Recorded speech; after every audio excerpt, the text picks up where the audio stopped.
Di tengah hiruk-pikuk pernikahan tradisional Jawa di sebuah gedung mewah di Jakarta, suara gamelan tiba-tiba terhenti saat pengantin pria, yang seharusnya adalah aku, menyadari bahwa calon istriku, Rina, menghilang tanpa jejak. Tamu-tamu bergunjing, ibuku menangis histeris di kursi depan, sementara ayahku berusaha menenangkan kerumunan dengan senyum palsu. Aku, yang bernama Sari, berdiri sendirian di pelaminan. Gaun pengantin putih yang semestinya simbol kebahagiaan kini terasa seperti belenggu, dan di saat itu, aku tahu hidupku baru saja hancur lebur. Aku bertemu Rina 2 tahun lalu di sebuah kai kecil di kawasan Tamrin, saat hujan deras mengguyur ibu kota. Aku sedang duduk sendirian, menatap layar laptop sambil menyelesaikan laporan kerja sebagai editor di sebuah majalah Asion. Rina masuk dengan payung basah, rambut pendeknya yang rapi basah kuyup, dan matanya yang tajam langsung menarik perhatianku. Dia memesan kopi hitam, duduk di meja sebelah, dan tanpa sengaja, tasnya jatuh menyenggol kursiku. "Ma," katanya dengan suara lembut yang membuat hatiku berdegup. Kami mulai berbincang, dari cuaca hingga pekerjaan. Dia adalah pengacara di Irma Hukum Besar. Ada sesuatu dalam dirinya yang membuatku merasa nyaman, seolah-olah dia mengerti segala rahasiaku tanpa perlu kukatakan. Malam itu kami bertukar nomor telepon, dan sejak saat itu pertemuan kami semakin sering. Rina berusia 28 tahun, 3 tahun lebih tua dariku, dan dia berasal dari keluarga kaya raya di Surabaya. Ayahnya adalah pengusaha properti sukses, ibunya aktif di organisasi sosial elit. Aku, di sisi lain, berasal dari keluarga sederhana di Jakarta, ayahku pegawai negeri, ibuku guru sekolah dasar. Perbedaan latar belakang itu tak pernah menjadi masalah bagiku, tapi bagi Rina, sepertinya itu adalah bagian dari daya tarik. Kami menghabiskan waktu bersama di taman kota, makan malam di restoran pinggir jalan, atau sekadar berjalan-jalan di malam hari. Rina selalu mendengarkan ceritaku tentang mimpi-mimpi, tentang bagaimana aku berjuang melawan ekspektasi keluarga yang ingin aku menikah dengan pria baik-baik. Aku belum pernah mengakui pada siapapun bahwa aku menyukai wanita, tapi dengan Rina, semuanya terasa alami. Suatu malam, di apartemenku yang kecil di kawasan Menteng, Rina menciumku untuk pertama kali. Itu adalah ciuman yang penuh gairah tapi lembut, membuat dunia seolah berhenti berputar. "Aku mencintaimu, Sari," bisiknya. Aku terkejut, tapi bahagia. Sejak saat itu, hubungan kami semakin dalam. Kami berbagi rahasia. Rina bercerita tentang tekanan dari keluarganya untuk menikah dengan pria dari kalangan yang sama, sementara aku mengungkapkan ketakutanku akan penolakan masyarakat Indonesia yang masih konservatif terhadap hubungan sesama jenis. "Kita bisa menghadapinya bersama," katanya, memelukku erat. Aku percaya padanya sepenuhnya. Tapi tanda-tanda masalah mulai muncul. Keluarga Rina sering mengundangnya ke acara-acara sosial, dan dia selalu pergi sendirian, mengatakan bahwa aku belum siap diperkenalkan. "Mereka tradisional sekali," alasan dia.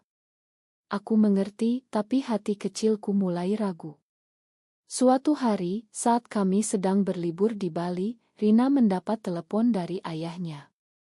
Wajahnya berubah pucat, dan setelah itu, dia menjadi lebih pendiam. "Ayah ingin aku bertemu dengan anak temannya," katanya pelan. Aku marah, tapi Rina meyakinkanku bahwa itu hanya formalitas. "Aku tak akan meninggalkanmu," janjinya. Aku memilih percaya, karena mencintainya berarti mempercayainya. Kembali ke Jakarta, tekanan semakin besar. Ibuku mulai bertanya tentang pacar yang tak pernah kuperkenalkan. "Kamu sudah 25 tahun, Sari. Kapan nikah?" tanyanya setiap kali bertemu. Aku menghindar, tapi dalam hati, aku ingin memberitahu mereka tentang Rina. Rina sendiri mulai berubah, dia sering membatalkan janji, mengatakan sibuk dengan kasus hukum. Aku curiga, tapi setiap kali bertemu, dia selalu membuatku lupa dengan kata-kata manisnya. Suatu malam, kami bertengkar hebat. "Kenapa kamu tak pernah ajak aku ke keluargamu?" tanyaku. Rina diam sejenak, lalu menjawab, "Karena mereka tak akan mengerti. Tapi aku akan berusaha." Itu cukup bagiku saat itu. Perlahan, Rina mulai membicarakan masa depan kami. "Bayangkan kalau kita bisa hidup bersama, tanpa tekanan," katanya suatu hari. Aku tersenyum, membayangkan itu. Tapi realitas datang, ayah Rina jatuh sakit, dan dia harus pulang ke Surabaya. Selama seminggu, komunikasi kami terbatas pada pesan singkat. Saat dia kembali, dia terlihat lelah tapi bahagia. "Ayah sembuh, dan dia setuju dengan pilihan hidupku," katanya. Aku gembira, berpikir itu berarti kami bisa terbuka. Tapi Rina malah mengusulkan sesuatu yang tak terduga, bagaimana kalau kita pura-pura menikah dengan pria, tapi tetap bersama secara diam-diam. Aku terkejut. "Itu bohong," Rina balasku. Dia memohon, mengatakan itu satu-satunya cara untuk menyenangkan keluarga. Aku menolak, dan kami bertengkar lagi. Akhirnya, Rina mengalah. "Baiklah, kita akan berjuang bersama." Kami merencanakan untuk memberitahu keluargaku terlebih dahulu. Malam itu, aku mengumpulkan keberanian dan bercerita pada orang tuaku. Reaksi mereka buruk, ibu menangis, ayah marah besar. "Ini dosa, Sari. Kamu harus berubah," kata ayah. Aku pergi dari rumah dengan hati hancur, tapi Rina menungguku di apartemen. "Kita bisa melewatinya," katanya, memelukku. Aku tinggal bersamanya selama beberapa hari, merasa aman. Tapi tekanan dari keluargaku terus datang, telepon, pesan, bahkan kunjungan mendadak. Aku mulai ragu apakah ini layak. Suatu hari, Rina datang dengan berita besar, aku sudah bicara dengan keluargaku. Mereka marah, tapi aku bilang aku mencintaimu. Aku tak percaya, tapi bahagia. Kami merayakannya dengan makan malam romantis. Tapi di balik itu, aku tak tahu bahwa Rina sedang berbohong. Dia sebenarnya sedang merencanakan pernikahan dengan pria yang dipilih ayahnya, dan aku hanyalah pelarian sementara. Saat itu, aku masih buta, percaya pada setiap kata-katanya. Hidup kami tampak sempurna, tapi badai sedang mendekat. Setelah pengakuan itu, hubungan kami memasuki fase baru yang penuh ketegangan. Rina mulai sering bepergian ke Surabaya, mengatakan untuk urusan bisnis keluarga. Aku mencoba memahami, tapi kesepian mulai menggerogoti. Di kantor, rekan kerja mulai bergosip tentang pacar misteriusku, dan aku harus berpura-pura bahwa semuanya normal. Suatu hari, teman dekatku, Lina, bertanya langsung, "Sari, kamu lagi deket sama cowok ya? Hati-hati, masyarakat kita belum siap." Aku mengangguk, tapi dalam hati aku takut. Lina adalah satu-satunya yang tahu rahasiaku, dan dia mendukung, tapi peringatannya membuatku gelisah. Rina kembali dari Surabaya dengan hadiah, sebuah kalung emas dengan liontin berbentuk hati. "Ini simbol komitmen kita," katanya. Aku memakainya, merasa dicintai. Tapi malam itu, saat kami tidur bersama, telepon Rina berdering. Dia bangun dan berbisik di kamar mandi. Aku pura-pura tidur, tapi mendengar namanya disebut, "Ya, Papa, aku akan pulang besok." Tentang pernikahan itu. Hatiku berdegup kencang. Pagi harinya, aku konfrontasi dia. "Siapa yang kamu telepon?" tanyaku. Rina tersenyum, "Hanya urusan kerja." Aku tak percaya, tapi memilih diam. Kebohongan kecil mulai menumpuk. Keluargaku tak berhenti menekan. Ayah menelepon setiap hari, mengatakan bahwa ada pria baik dari kenalannya yang ingin bertemu. "Kamu harus normal, Sari. Ini demi masa depanmu," katanya. Aku menangis sendirian, merasa terjebak antara cinta dan kewajiban. Rina melihatku seperti itu dan berjanji akan membantu. Aku akan bicara dengan orang tuamu, katanya. Tapi dia tak pernah melakukannya. Sebaliknya, dia mulai menjauh, sering membatalkan rencana dengan alasan sakit atau sibuk. Aku mulai curiga ada orang ketiga, tapi tak berani bertanya. Suatu akhir pekan, kami pergi ke Bogor untuk liburan singkat. Di sana, di tengah hutan hijau, Rina tiba-tiba berlutut. "Sari, maukah kamu menikah denganku?" tanyanya, mengeluarkan cincin. Aku terkejut, air mata mengalir. "Ya," jawabku. Kami merencanakan pernikahan sederhana, meski tahu itu tak legal di Indonesia. Tapi bagi kami, itu simbol. Kembali ke Jakarta, kami mulai mempersiapkan. Aku memberitahu Lina, yang gembira tapi khawatir. "Pastikan Rina serius," katanya. Aku mengabaikan peringatan itu. Tapi masalah muncul lagi. Keluarga Rina mengetahui rencana kami melalui teman bersama. Ayah Rina meneleponnya, marah besar. Rina pulang ke Surabaya selama 2 minggu, dan selama itu komunikasi kami renggang. Saat kembali, dia terlihat berbeda, lebih dingin. "Papa tak setuju," katanya pelan. Aku marah, "Lalu kenapa kamu lamar aku?" Dia menangis, mengatakan dia akan melawan. Kami berdamai, tapi retak mulai terlihat. Aku mulai mencari dukungan dari komunitas online, membaca cerita orang-orang yang menghadapi hal serupa. Itu memberiku kekuatan, tapi juga membuatku sadar betapa sulitnya. Di kantor, aku mendapat promosi, tapi itu tak membuatku bahagia. Pikiranku penuh dengan Rina. Suatu hari, aku menemukan pesan di ponselnya, dari seorang pria bernama Andi, "Kapan kita ketemu lagi? Papa setuju dengan pernikahan kita." Hatiku hancur. Aku konfrontasi Rina malam itu. "Siapa Andi?" tanyaku dengan suara gemetar. Rina pucat, lalu mengaku dia anak teman papa. Aku dipaksa bertemu, tapi tak ada apa-apa. Aku tak percaya. Kami bertengkar hebat, aku pergi dari apartemennya. Malam itu aku tidur di rumah Lina, menangis sepanjang malam. Pagi harinya, Rina datang memohon maaf. "Aku mencintaimu, Sari. Andi hanyalah formalitas. Aku memakannya karena aku tak bisa hidup tanpanya."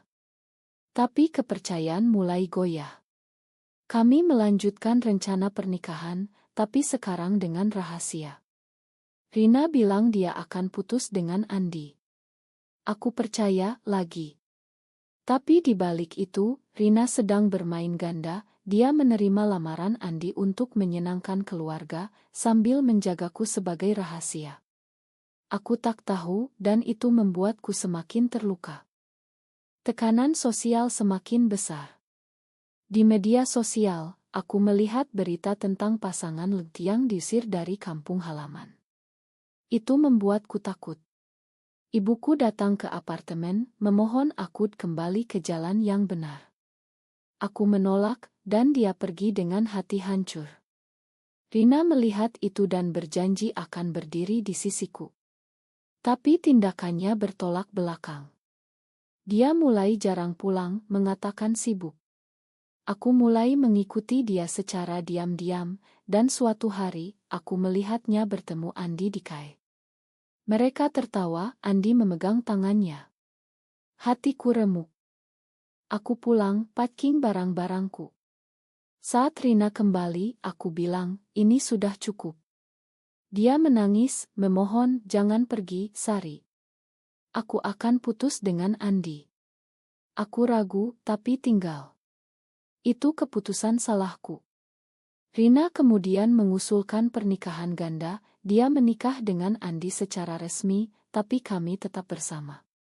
Itu satu-satunya cara, katanya. Aku menolak keras, tapi dia meyakinkanku bahwa itu sementara. Aku setuju, meski hati kecilku menjerit. Itu adalah pengkhianatan pertama terhadap diriku sendiri. Pernikahan Rina dengan Andi diumumkan secara resmi oleh keluarganya. Berita itu menyebar di kalangan sosialitas Surabaya, dan aku mendengarnya dari Lina. "Sari, kamu harus putus," katanya. Tapi aku sudah terjebak dalam jaring kebohongan Rina. Dia datang ke apartemenku malam itu menangis, "Ini hanya sandiwara, Sari. Setelah ini kita bisa bebas." Aku percaya karena mencintainya berarti mengorbankan logika. Kami melanjutkan hubungan secara diam-diam, bertemu di hotel atau apartemen rahasia. Setiap pertemuan penuh gairah, tapi juga rasa bersalah. Keluargaku semakin menjauh. Ayah tak lagi menelepon, ibu hanya mengirim pesan singkat. Aku merasa sendirian, tapi Rina adalah satu-satunya peganganku. Suatu hari, aku diundang ke pernikahan Rina sebagai teman dekat. Itu adalah pukulan telak. Di gedung mewah itu, aku melihat Rina berdiri di pelaminan dengan Andi, tersenyum palsu. Hatiku sakit, tapi aku diam. Setelah acara, kami bertemu di kamar hotel. "Ini sudah selesai," katanya, menciumku. Tapi itu baru awal dari neraka. Rina pindah ke rumah baru dengan Andi di Jakarta, tapi dia sering datang ke apartemenku. Andi, yang ternyata tahu tentang kami, diam saja karena dia juga punya rahasia sendiri, dia gay, dan pernikahan ini hanya topeng bagi keduanya. "Kita saling bantu," kata Rina. Aku terkejut, tapi lega. Tapi itu membuat semuanya semakin rumit. Masyarakat melihat Rina sebagai istri sempurna, sementara aku adalah sahabat yang selalu ada. Gosip mulai beredar di kantor, Sari terlalu dekat dengan Rina yang sudah menikah. Aku dihadapkan pada pilihan, mundur atau lanjut. Aku memilih lanjut, membayar harga dengan kesehatan mentalku. Depresi mulai menyerang. Aku sulit tidur, nafsu makan hilang. Lina memaksa aku ke psikolog, yang mengatakan aku sedang dalam hubungan toksik. "Kamu layak lebih baik," katanya. Tapi aku tak bisa lepas dari Rina. Suatu malam kami bertengkar lagi. "Kenapa kamu tak cerai saja?" tanyaku. Rina marah karena keluargaku. Mereka akan hancur. Aku sadar aku hanyalah prioritas kedua. Tapi aku tinggal karena takut kehilangan. Kemudian kehamilan Rina diumumkan. Itu adalah bom waktu. "Ini kesalahan," katanya padaku. Andi dan Rina ternyata tidur bersama untuk menjaga penampilan. Hatiku hancur total. Aku pergi dari Jakarta ke Bandung, tinggal di rumah saudara. Selama sebulan, aku mencoba melupakan. Tapi Rina datang memohon, "Bayi ini tak mengubah apa-apa. Aku masih mencintaimu." Aku lemah kembali padanya. Itu adalah pengorbanan terbesar, menerima peran sebagai selingkuhan. Masyarakat mulai menekan. Di media ada kampanye anti dari kelompok konservatif. Aku takut ketahuan. Keluarga Rina semakin ketat, memantau setiap geraknya. Rina mulai jarang bertemu, mengatakan demi bayi. Aku merasa dikhianati. Suatu hari, aku bertemu Andi secara kebetulan. "Rina menggunakanmu untuk menutupi," katanya. Aku terkejut. Ternyata, Rina memanfaatkanku sebagai alasan untuk menolak kewajiban pernikahan yang sebenarnya. Hatiku remuk, tapi aku konfrontasi Rina. Dia menyangkal, Andi bohong. Aku percaya dia lagi. Tapi bukti muncul, surat dari ayah Rina yang aku temukan, memuji Rina karena menjaga citra keluarga dengan baik. Aku sadar, aku hanyalah Troy, bukti bahwa Rina bisa normal di mata masyarakat. Aku putuskan untuk pergi, tapi Rina hamil besar, dan aku tak tega. Aku tinggal, membantu dia secara diam-diam. Saat bayi lahir, aku ada di rumah sakit sebagai teman. Melihat bayi itu, aku merasa campur aduk, bahagia tapi sakit. Rina berbisik, ini untuk kita. Tapi aku tahu itu bohong. Setelah itu, hubungan kami semakin rumit. Andi mulai menuntut lebih, ingin anak kedua. Rina terjebak, dan aku menjadi korban. Aku mulai minum obat penenang untuk tidur. Lina memaksa aku putus, ini akan menghancurkanmu. Aku setuju, tapi tak bisa. Suatu malam, Rina datang dengan berita, aku akan cerai setelah bayi besar. Aku harap lagi. Tapi itu hanya janji kosong. Tahun berlalu, bayi Rina, seorang gadis kecil bernama Mia, tumbuh menjadi balita yang lucu. Aku menjadi tante bagi Mia, sering mengasuhnya saat Rina dan Andi sibuk. Itu adalah peran yang menyakitkan, tapi aku lakukan demi Rina. Masyarakat melihat kami sebagai keluarga bahagia, tapi di balik itu aku menderita. Depresi semakin dalam, aku kehilangan pekerjaan karena tak fokus. Keluargaku mulai mendekat lagi, berpikir aku sudah sembuh dari acid itu. Ibuku bilang, lihat Rina, dia bahagia dengan keluarganya. Kamu juga bisa. Aku tersenyum pahit. Rina mulai berubah setelah Mia lahir. Dia lebih fokus pada keluarga resmi, jarang bertemu denganku.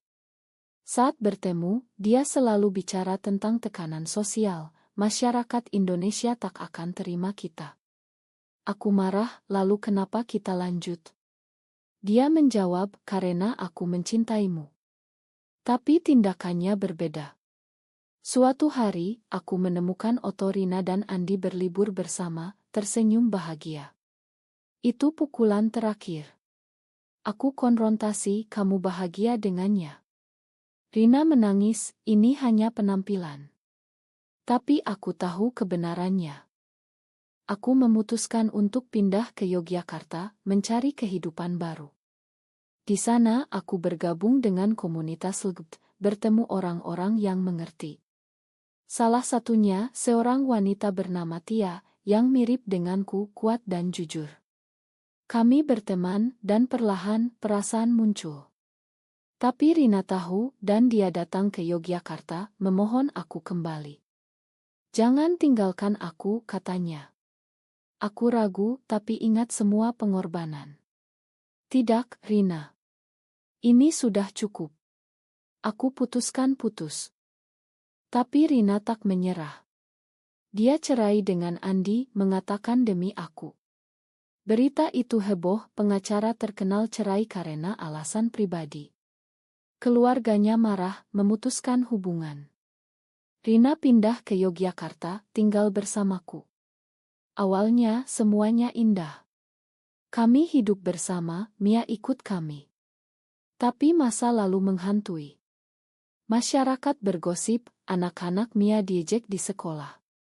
Mama punya tante aneh, kata mereka. Mia mulai bertanya, kenapa aku tak punya papa lagi. Rina menyalahkanku, ini karena kamu. Kami bertengkar sering. Kemudian, ayah Rina sakit parah. Dia kembali ke Surabaya, dan di sana, tekanan keluarga membuatnya goyah. Mereka ingin aku kembali normal, katanya lewat telepon. Aku takut, tapi percaya dia akan kembali. Tapi dia tak kembali. Malah, dia menikah lagi dengan pria lain, untuk menyelamatkan warisan keluarga. Berita itu datang seperti petir, aku melihat di media sosial. Hatiku hancur lagi. Aku hubungi dia, kenapa? Jawabnya, Ma, Sari. Ini demi Mia. Itu adalah pengkhianatan terakhir. Aku kembali ke Jakarta, rusak total. Lina menyambutku, membantu aku bangkit. Aku mulai terapi, belajar mencintai diri sendiri. Tapi luka tetap ada. Suatu hari, Rina menelepon, aku salah. Kembalilah. Aku tolak, tidak lagi. Itu adalah keputusan tersulit, tapi benar. Aku sadar, aku telah membayar terlalu mahal untuk cinta yang tak tulus. Masyarakat, keluarga, semuanya telah merenggut kebahagiaanku. Tapi sekarang aku bebas. Setelah putus total, aku fokus pada diri sendiri. Di Jakarta, aku mendapat pekerjaan baru sebagai konsultan media dan bertemu orang-orang yang mendukung. Tia dari Yogyakarta datang berkunjung dan kami mulai hubungan baru, jujur dan terbuka. Tak ada rahasia, tak ada pengkhianatan. Keluargaku perlahan menerima, ibu datang memelukku, makan kami, Sari. Ayah masih sulit, tapi setidaknya tak menolak. Masyarakat tetap judgmental, tapi aku tak peduli lagi. Aku bergabung dengan aktivis LGBT, berbicara di seminar tentang pengalamanku. Itu memberiku kekuatan. Rina di sisi lain, hidup dalam penyesalan. Pernikahan keduanya gagal, keluarganya hancur, Mia tumbuh dengan trauma. Dia mencoba hubungi aku berkali-kali, tapi aku blokir. Suatu hari, kami bertemu secara kebetulan di acara sosial. Dia terlihat tua sebelum waktunya, mata tajamnya kini redup. Sari, aku salah, katanya. Aku jawab, ya, tapi itu sudah lalu. Aku pergi tanpa menoleh. Itu adalah penutup bagi kami. Melalui semua itu, aku belajar bahwa cinta tak boleh dibangun atas kebohongan. Pengorbanan yang aku lakukan, kehilangan keluarga, pekerjaan, kesehatan, adalah harga mahal untuk pelajaran itu. Masyarakat Indonesia masih penuh prasangka, tapi perubahan dimulai dari individu. Aku sekarang bahagia dengan Tia, hidup terbuka meski tantangan ada.